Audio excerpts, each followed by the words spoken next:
প্রকাশ্যে এই ধরনের অপরাধীদের শাস্তিটা প্রকাশ্যে জিজ্ঞেস করার জন্য বিভিন্নভাবে দাবি উঠছে। আমরা এখন মধ্যযুগে নাই, আমরা আধুনিক যুগে। কোরআন স্পষ্ট বার্তা দিয়েছে এই জায়গায়, ওয়াল ইয়াশহাদ আযাবাহুমা তাইফাতুম মিনাল মুমিনিন। আপনি যখন ব্যভিচার, জিনা, ব্যভিচার, ধর্ষণের আপনি যখন শাস্তি প্রয়োগ করবেন, সেই জায়গায় আযাবাহুমা তাইফাতুন, তাইফাতুন মানে দল, একটা মানুষের দল যেন সেখানে উপস্থিত থাকে, মুমিনদের মধ্যে থেকে। যখন আওয়াজ উঠেছে প্রত্যক্ষভাবে এদেরকে শাস্তি দিতে হবে, এটা তো কোরআনের কথা। ওয়াল ইয়াশহাদ আযাবাহুমা তাইফাতুম মিনাল মুমিনিন। আমি এটা বানিয়ে বলছি না, সূরা নূরের 2 নম্বর আয়াত। সূরা নূরের কয় নম্বর আয়াত? সবাই বলেন কয় নম্বর আয়াত?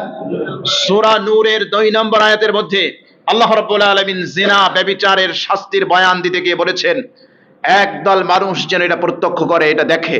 তার মানে জনসম্মুখে হতে হবে এই শাস্তি, যাতে করে একজনকে, আসিয়াকে যেভাবে হত্যা করা হয়েছিল, যদি আসিয়ার সেই লম্পটকে প্রকাশ্যে শাস্তি দেওয়া হতো, তাহলে আজকের যারা নৃশংসভাবে নিহত হচ্ছে, হয়তো এই দৃশ্যটা ভিন্ন হলেও হতে পারতো। ঠিক কিনা বলেন? আপনি আইনের প্রয়োগ করবেন না, আইনের বাস্তবায়ন করবেন না। কোরআনের আইনের কথা যখন আপনাকে বলা হবে, তখন আপনি মধ্যযুগীয় আইন, মধ্যযুগীয় দৃশ্য, সিনারির অবতারণা করবেন। কি করে আপনাকে আমরা মুসলমান বলতে পারি? যখন দাবি ওঠে জিনা, ব্যভিচারের শাস্তি জনসম্মুখে হতে হবে, প্রত্যক্ষভাবে হতে হবে, তখন আপনি বলবেন কটাক্ষ করে, আপনি যখন কটাক্ষ করে বলবেন যে আমরা এখন মধ্যযুগে নাই, আমরা আধুনিক যুগে আছি। আমরাও প্রশ্ন করতে চাই, 8 বছরের মেয়েকে রেপ করে তার মস্তক দ্বিখণ্ডিত করে ফেলা, এটা হচ্ছে আধুনিক যুগ। এটা আধুনিক যুগ। আপনি এই যুগকে প্রমোট করেন, আপনি মধ্যযুগীয় বলে কি বোঝাতে চান?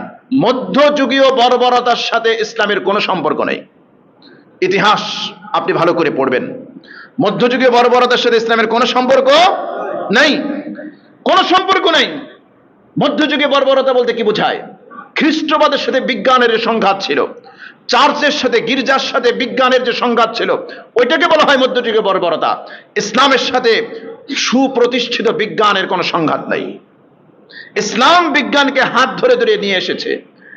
ইসলাম হচ্ছে উত্তরমালার মতো। আপনি অঙ্ক করে আপনি উত্তরমালা দেখে মিলান যে আপনার অঙ্কটা ঠিক আছে কিনা। ঠিক একইভাবে ইসলাম বিজ্ঞানকে এভাবে হাত ধরে নিয়ে এসেছে।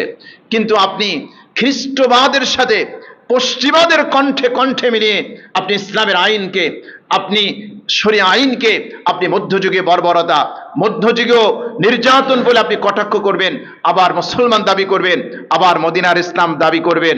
এরকম মুনাফিকি ছাড়া এটা আর কিছুই হতে পারে না।